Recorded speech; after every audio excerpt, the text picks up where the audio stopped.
ज्ञानी सुखी नहीं है, आत्मज्ञानी सुखी है। सत्य ज्ञानी सत्य बोध ही सुख है। ज्ञानी सत्यनिष्ठ। में तो अहंकार ज्ञान का। ज्ञानी में तो और दो, ज्ञानी दुखी रहता है कि और बढ़ जाए और आगे बढ़े और सब। सुबह सुबह उसके आगे भी आपने और चीजें बोली थी कि जैसे ब्रह्मा विष्णु महेश, इनसे ऊपर भी ईश्वर है। तो वो तो हमारी कल्पना थी ना, हमने अपने हिसाब से उनको बना लिया कि ब्रह्मा जी ये काम करते हैं, विष्णु जी ये काम करते हैं, शंकर जी ये काम करते हैं। तो यस। और थोड़ी सी चर्चा कर दीजिए उसी पे।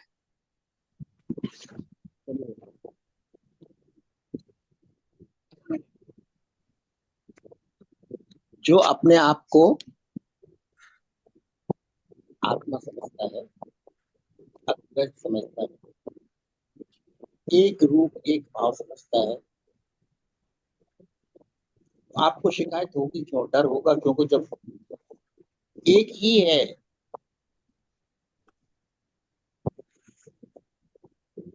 आत्म ही ब्रह्म है। ब्रह्म अदृश्य सत्ता है, संसार उसी की दृश्य सत्ता है, तो वो भी ब्रह्म का ही एक्सटेंशन हो गया। और आप भी वही है, मतलब यहाँ दूसरा कोई है ही नहीं, कोई डिवीजन नहीं है। अब पाप पुण्य कैसे होगा, अपराध कैसे होगा, एक ही अंग है। अगर मान लो जीभ दांतों के तले आ जाती, कट जाती, तो जीभ कंप्लेंट करे, दांतों को पनिशमेंट, ऐसा कभी होता है क्या? शरीर का एक अंग दूसरे अंग से अगर कुछ गलती हो जाए तो क्या मुकदमा चलाता है कि पनिशमेंट होता है कि पाप होता है, क्या होता है? कुछ भी नहीं। इसी तरह उस वो सोचता है उसका सारा संसार वही है, एक ही है, तो ना उसे पाप है, ना उसे पुण्य है, ना उसे सुख है, ना उसे दुख है, ना उसे शिकवा है, ना शिकायत है। उस एकात्म भाव में स्थिर हुआ,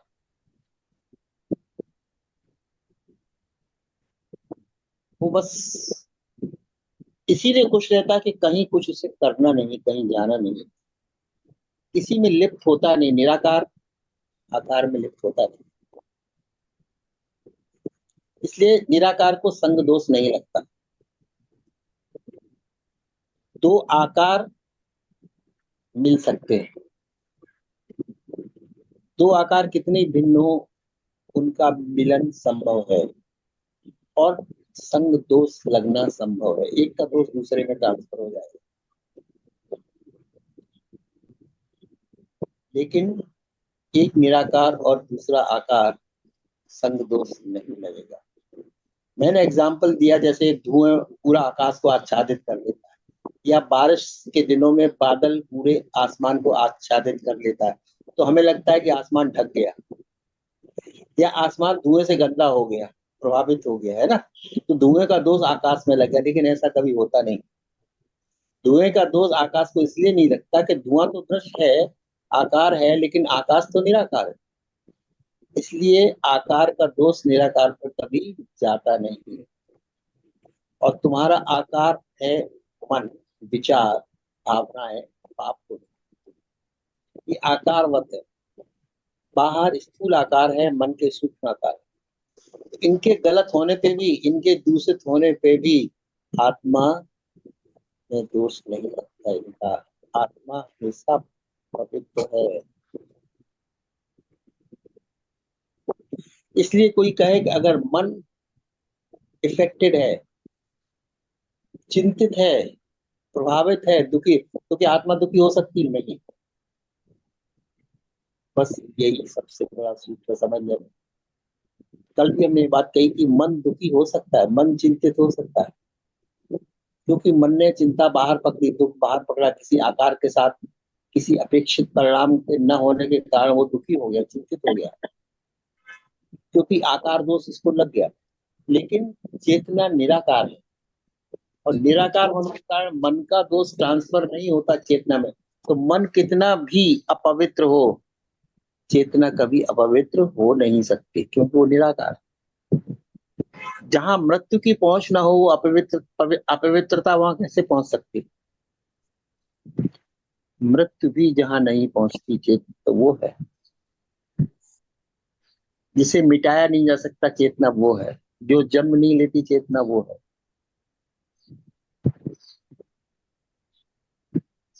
मन तो समाज की देन है, अपीयर होता है, बदलता है, मरता है, मिटता है, तो उसमें संगदोष आकार के लगते हैं। तो सूक्ष्म आकार है, स्थूल नहीं चाहिए लेकिन सूक्ष्म है। दुखी होता है, दुख दोष है मन का, प्रवृत्ति है मन की। लेकिन मन के दुखी होने से या तन के दर्द होने से आत्मा पर इसका प्रभाव नहीं पड़ता। ना आत्मा दर्द से प्रभावित होती है, ना मन के दुख से। अगर इतना सूत्र मालूम पड़ जाए तो पता चला हम तो भोगने वाले हैं ही नहीं, हम तो देखने वाले हैं। तन और मन भोगने वाले, क्योंकि इन्होंने कर्म किया था, ये करता थे, ये पार्टिसिपेंट थे, और मैं तो सदा से था। लेकिन अगर तुम्हारे चैतन्य ने उनका साथ दिया, तो जब तक चैतन्य साथ में है तब तक उनका प्रभाव तुम्हारे ऊपर रहेगा। लेकिन वाकई में अगर तुम विड्रॉ करो तो उनका प्रभाव वहीं रह जाता जहां उनका क्षेत्र है। उनका प्रभाव क्षेत्र मन का है, तन का है, संसार का। तुम अगर वहां जाओगी, चेतना अगर वहां जाएगी, अटेंशन वहां जाएगा, तो उस पर उसका प्रभाव उस क्षण के लिए पड़ेगा जब तक वो उसके संपर्क में है। जैसे ही वो विड्रॉ करती है, जैसे ही वो इमीडिएटली दृष्टा भाव में आती है साक्षी में, वो निर्दोष है, वो चैन है, शांति है। एक ही समय तुम कह सकते हो मेरे मन में चिंता है, लेकिन ये नहीं कहना मैं चिंतित हूँ। फिर तुम आइडेंटिटी किया अपने आप। कल भी मैंने कहा था, अगर तुम कहो आई एम 30, इसका मतलब तुम उम्र बन गई, शरीर देह बन गई। तो देह की टेंडेंसी तुम में आ गई, I am 30, I am suffering from this disease, and I am unemployed और आई एम एम्प्लॉयड, और आई एम ब्लैक और I am beautiful. I am beautiful ये कौन कहता है? I am beautiful, I am अगली ये कौन कहता है? जब तुम्हारी आइडेंटिटी बॉडी से हो, right? I am disturb, I am impatient, ये कौन कहता है? जब तुम्हारी आइडेंटिटी माइंड से हो। I am scared, I am not okay, जब तुम्हारा तादाद मन से हो गया। और तादाद तुमने विड्रॉ किया, अपने सही स्वरूप में आ गए, you are nothing, neither 30 nor beautiful nor black nor white nor sufferer। इतना भेद समझ में आ जाए तो यही तो सत्य ज्ञान है। फिर सूत्र तुम्हारे हाथ में लग गया कि तुम तो कभी दुखी हो ही नहीं सकती, तुम तो शुद्ध चेतना हो। चेतना पे दुख का दोष नहीं पहुंचता, आकार दोष नहीं लगता, चेतना तो निराकार है।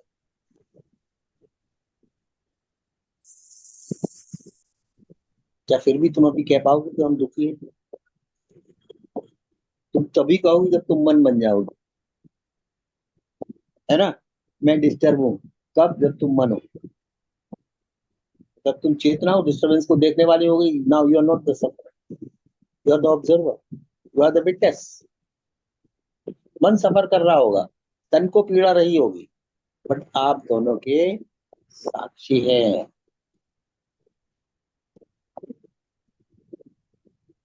इतने में अगर आप स्थिर हो जाएं तो आपको दुखी कर कौन सकता है?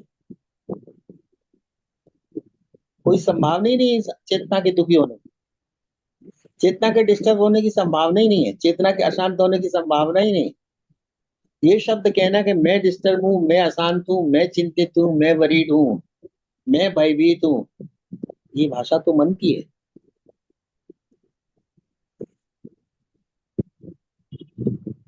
उसी समय चैतन्य बोलता है बिल्कुल अलग, साइलेंट है, वो तो विटनेस है सबका।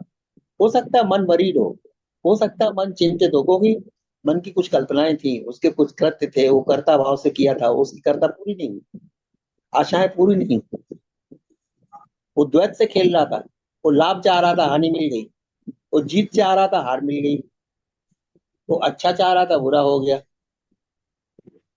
तो वहां दोनों की संभावना है, कर्ता भाव है तो दोनों की संभावना है, द्वैत का खेल है। और चैतन्य आत्मा अद्वैत है, वहां दूसरा है ही नहीं, सुख दुख है नहीं, पुण्य पाप है नहीं, अशांति और शांति दोनों से परे है। देख लीजिए, अशांति और शांति जो दोनों से परे हो, दोनों से पार हो, दोनों से परे हो, तुम तो वो हो, तुम्हें कौन बेचैन कर सकता है? तुम तो वो हो जहां मृत्यु की भी पहुंच नहीं है। न जन्म है तुम्हारा, न मृत्यु है तुम्हारी, न दुख है तुम्हारा, न सुख है तुम्हारा।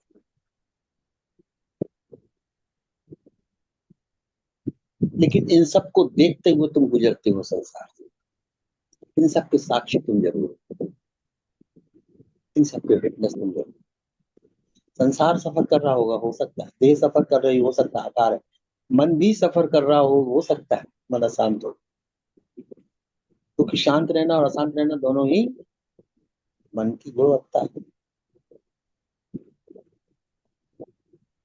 तुम तो महासागर हो, लहरें तुम में पैदा होती हैं और तुम में ही विलीन हो जाती हैं।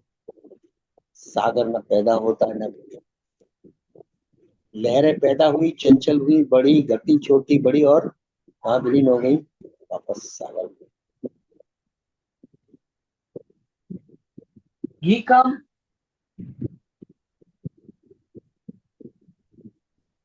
तो तुम अपने आप को लहर करके क्यों ट्रीट कर रहे हो? You are not the wave. Wave है तो चंचलता है, तो परिवर्तनशीलता है, तो बढ़ेगी और घटेगी, तो पैदा होगी और मरेगी। ओशन, ओशन ऑफ कॉन्सियसनेस, सब कुछ उसी में तो हो रहा है। उसी में लहर ने आकार ले लिया, थोड़ी देर आकार रहा, इसके बाद लहर विलीन हो गई, आकार खत्म हो गया, दूसरी आ गई, तीसरी आ गई, चौथी आ गई, लगातार आ रही।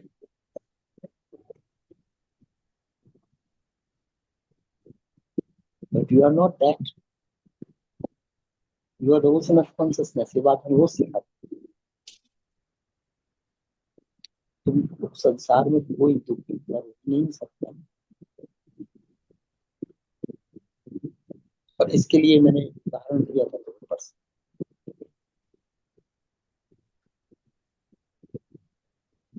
जो रहीम उत्तम प्रकृति का कर सकत कुसंग। अगर तुम्हारी प्रकृति उत्तम है, अद्वैत है, तो कुसंग भी तुम्हारे साथ क्या नहीं, तो कहते कुसंग में बिगड़ गया, वो बुरी संगत में बिगड़ गया, संग दोष लग गया। लेकिन अगर तुम निराकार हो, तो कुसंग तुम्हारे ऊपर क्या करेगा? तुम्हारे रूप पर, आकार पर कुसंग प्रभावित करेगा, मन को प्रभावित करेगा, लेकिन निराकार को नहीं। तो क्या है, जो रहीम उत्तम प्रकृति कहाँ कर सकत कुसंग। चंदन विष व्यापे नहीं, लपटे रहा भुजंग। चंदन के पेड़ पर सारे टाइम सांप लपटे रहते हैं, लेकिन सांपों का विष चंदन की खुशबू को मार नहीं पाता,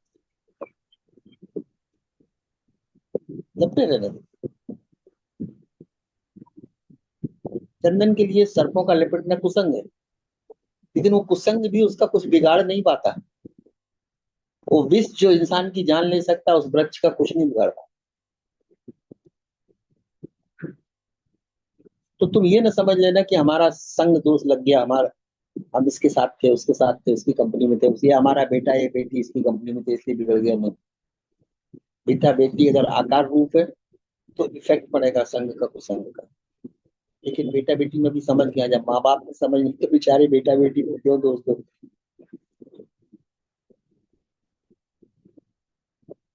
संग दोष तो पेरेंट को भी लगा हुआ है।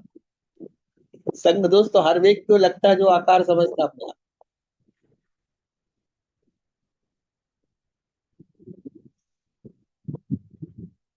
अगर तुम संग दोष से मुक्त रहना चाहते हो हरदम, कल नहीं अभी, चिंता से तुम मुक्त, कितनी बड़ी बात। तुम्हें चिंता सताती है, डर सताता है, भय सताता है, चिंता सताती है, अकेलापन सताता है, एकांत सताता है, लेकिन ये किसको सताता है? अगर तुम मन हो तो ना, चिंतित कौन रहेगा? मन। भयभीत कौन रहेगा? मन। अगर तुम मन हो ही नहीं, तुम अमन हो, तुम तो दृष्टा हो इस सबके। चिंता के भी दृष्टा हो, तुम जानिए चिंता, ये भय है। तुम तो न चिंतित हो न भयभीत हो।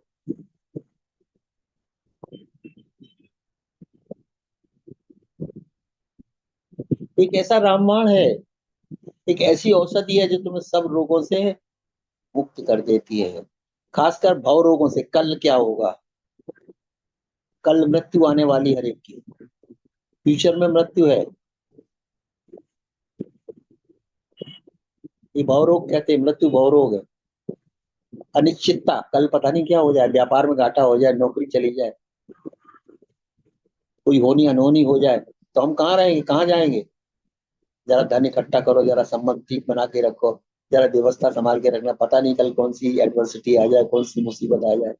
इसको कहते हैं भव रोग, कल की अनिश्चितता का भय, फ्यूचर की इंडेफिनिटनेस का फियर, अज्ञात भय, वो सताता है इंसान को। सब कुछ है तुम्हारे पास, खाने पीने को पर्याप्त है, घर में भी पैसा है, कोई दुख नहीं है, घर भी है, लेकिन फिर भी रात को चारपाई में लेटे तो हम अकेले, पता नहीं कल हार्ट अटैक हो गया रात को तो क्या होगा, कल सुबह किसको फोन करेंगे, कौन उठाएगा रात को तकलीफ हुई तो।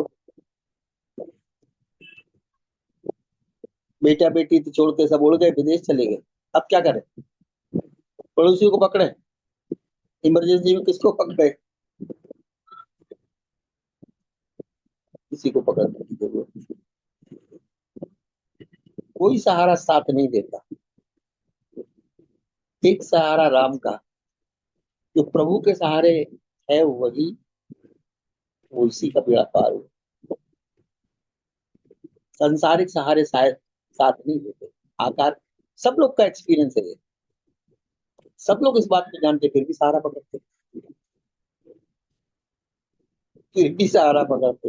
ये देखो, 1000 दफे धोखा खाने के बाद भी फिर भी सहारा उन्हीं का।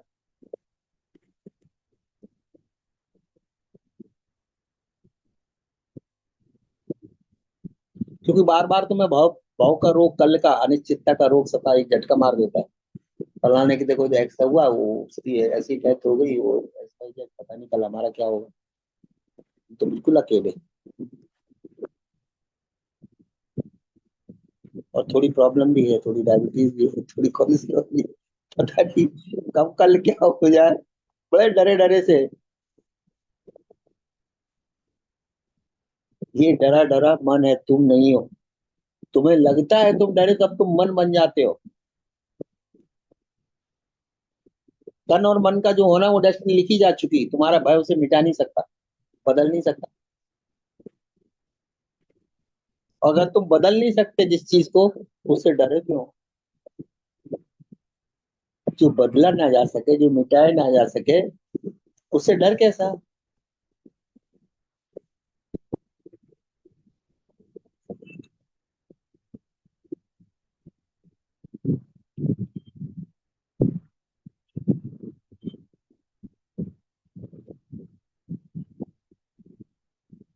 इसलिए चैतन्य को स्वयं जानने वाला व्यक्ति, मन तन नहीं, चैतन्य को जानने वाला व्यक्ति है, कभी न चिंतित है, न उदास है, न भयभीत है, न प्रभावित है। यही ब्यूटी, यही सच्चा सुख है संसार में, समझ लेना। अप्रभावित, uninfluenced by every factor of this world. कितनी सुंदर दशा है। आप जरा इसको try to realise this condition status, कि तुम सब चीज से अप्रभावित हो।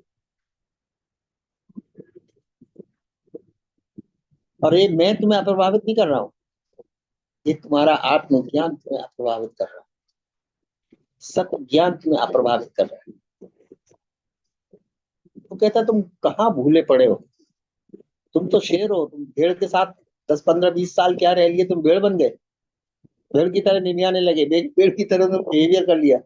एक दिन जरा दहाड़ो तो तुम्हारी आवाज जंगल तक जाएगी, तो पता चलेगा तुम भेड़ हो नहीं, तुम तो शेर हो, तुम तो चैतन्य हो।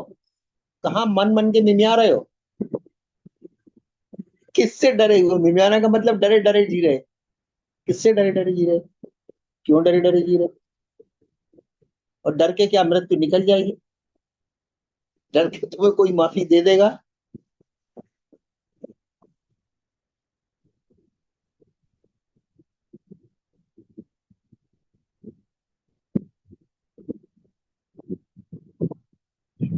तुम्हारी संभावना तो अभी सत्य में है, अभी निर्भय होने में है। ये भाव का रोग ही निकल जाए, भाव कुछ नहीं है अभी, बहुत है, मोर देन इनफ। अब प्रभावित है, न मुझे डर है, न मुझे आशंका है, न मुझे पीड़ा है, न मुझे चिंता है कुछ खोने की, कुछ पाने की, कुछ होने की, कुछ भी नहीं है। अब तुमसे ज्यादा मस्त व्यक्ति कौन हो सकता है? तुमसे ज्यादा मुक्त व्यक्ति कौन हो सकता है? और तुम दूसरों को मुक्त समझ रहे थे। उन सन्यासियों को, बेचारे गेरुआ वस्त्रधारी जो आश्रम में बेचारे, उनको तुम मुक्त समझ रहे थे?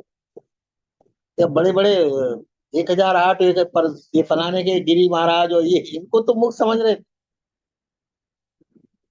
अखंडानंद गिरी हो, परमानंद जी, पता नहीं कौन कौन से आनंद।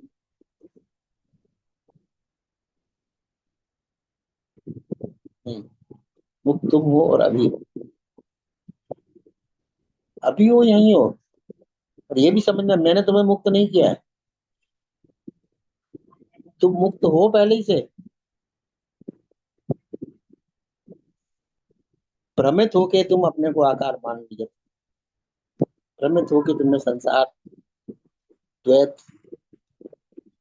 पुण्य पाप और ये भ्रमित जीवन जिया है, 60 साल, 50 साल, 70 साल।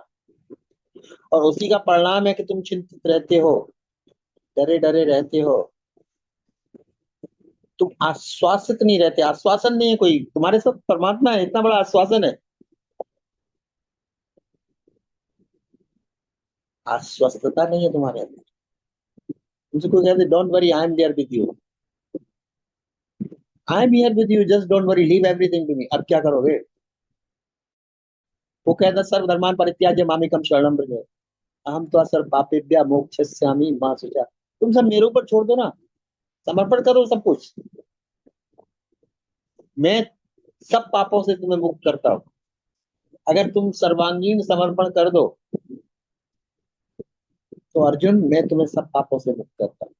मरने से, मारने से, एक पापों कुछ नहीं, सब छोड़ दो, सब विचारधारा छोड़ दो।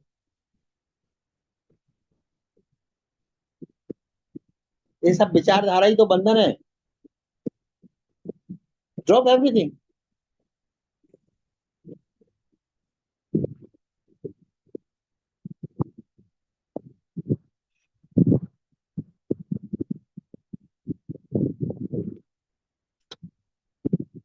कितनी गहरी बात है। और हमने चलते चलते सुबह एक बात और कही थी, श्रवण मनन निध्यासन, listening, hearing and then repeating it inside, मनन करना, and in application immediately apply, don't delay it. जैसे ही सुना, जैसे ही समझा, उस समझ को अप्लाई भी कर दिया। निधिध्यासन अप्लाई करिए तो तुम शुद्ध चेतना हो। मृत्यु तुम तक पहुंचती नहीं, चिंता तुम्हें किस बात की? चिंता कैसे पहुंचेगी जब मृत्यु नहीं पहुंचती? यमराज नहीं पहुंचता तो चिंता कैसे पहुंच गई? दुख कैसे पहुंच गया? संसार कैसे पहुंच गया?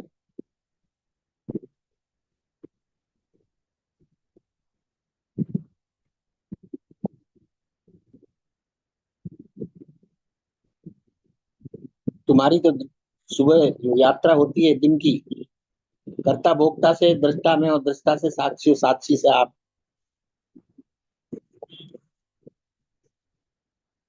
तुम तो ईश्वर हो, परमात्मा हो। ब्रह्मा विष्णु महेश तो बेचारे अपने काम पे लगे, वे तो सृष्टि के रचने में लगे, एक पालने में लगे, एक विध्वंस करने में लगे। तुम तो, तुम्हारी तो कोई ड्यूटी नहीं है ईश्वर की।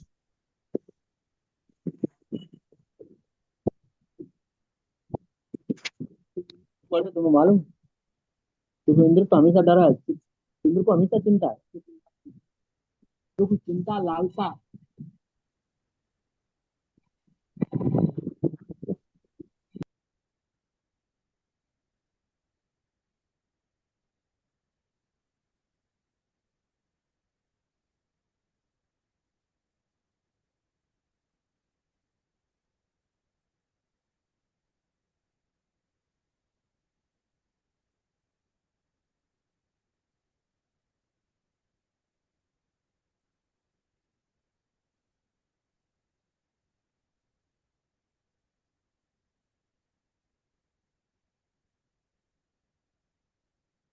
इंद्र डरे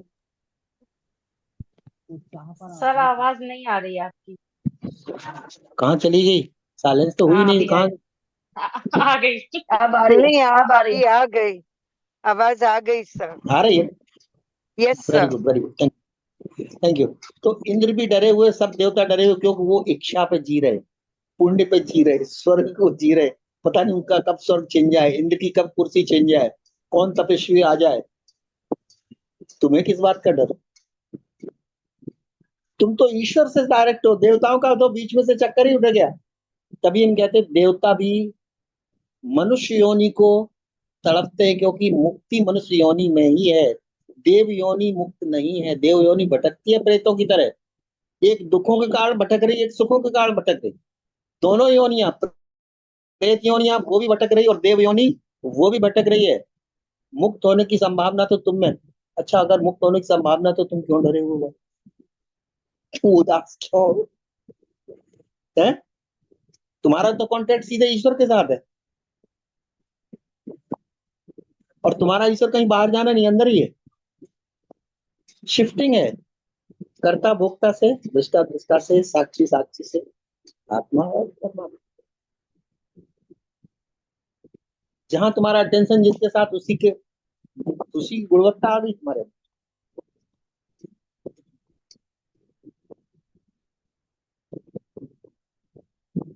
अब तुम क्या पवित्र करने में लगो? देह पवित्र करने में लगे हो कि मन को धोने में लगो? क्या करने में लगो? बोले 20 साल जाएंगे, किसमें? मन को पवित्र करने। पूजा करवाना पड़ेगा, अनुष्ठान करवाना पड़ेगा, अभी उपाय करने पड़ेंगे, उतने मंत्र जपने पड़ेंगे, पता नहीं क्या क्या क्या क्या उपाय करो। और फिर भी तुम पवित्र हो पाओगे कि नहीं? हो पवित्र नहीं हो पाएगे तो तुम भक्त भी नहीं बन सकते, भगवान को कैसे पाओगे? वहां भगवान पाने की चीज है। जैसे तुमने शिक्षा पाई, वकील बने, डॉक्टर बने, साइंटिस्ट बने, पाया, जिंदगी में सफलता पाई, है ना, पद पाया, प्रतिष्ठा पाई। भगवान को भी पाना है। पद प्रतिष्ठा जल्दी थोड़ी मिलती है, संघर्ष से मिलती है ना, प्रयास से मिलती है ना। तो उनके भगवान भी प्रयास से, प्रभु मिलेंगे प्रयास से, इतनी जल्दी थोड़ी मिलेंगे। पहले तन पवित्र करो, फिर मन पवित्र करो, फिर ये उपाय करो, फिर इतनी इतनी जगह जाओ, फिर ऐसी ऐसी साधना करो।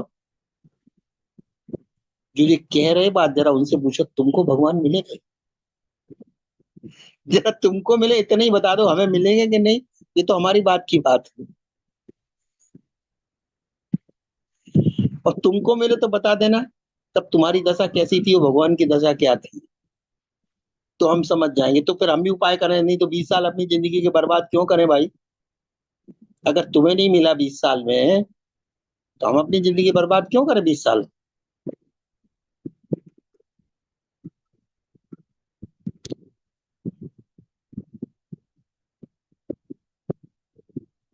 कितनी बड़ी बात, कितनी बड़ी बात है कि देवता भी मुक्ति के लिए तरसते हैं, मनुष्य जीवन बनने के लिए।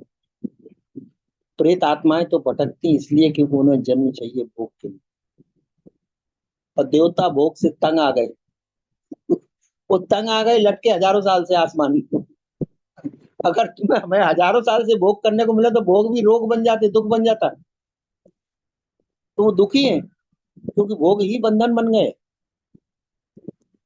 प्रेत आत्माओं के भोग बनने थे दूसरे तरीके के बंधन, इनके दूसरे तरीके के बंधन।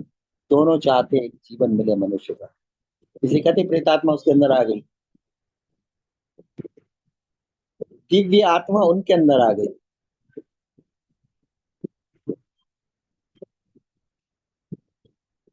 और दिव्यता को अपने आप गुणवत्ता में एक अदर हायर कैटेगरी करते हैं ना, पशुता, एनिमल किंगडम, मानवता, ह्यूमन बीइंग, दिव्यता उससे बड़ी।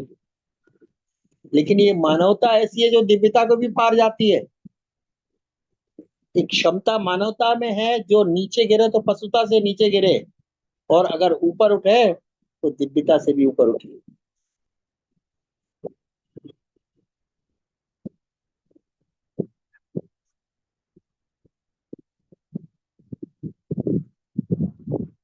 तो जब आप सत्संग में होते ना,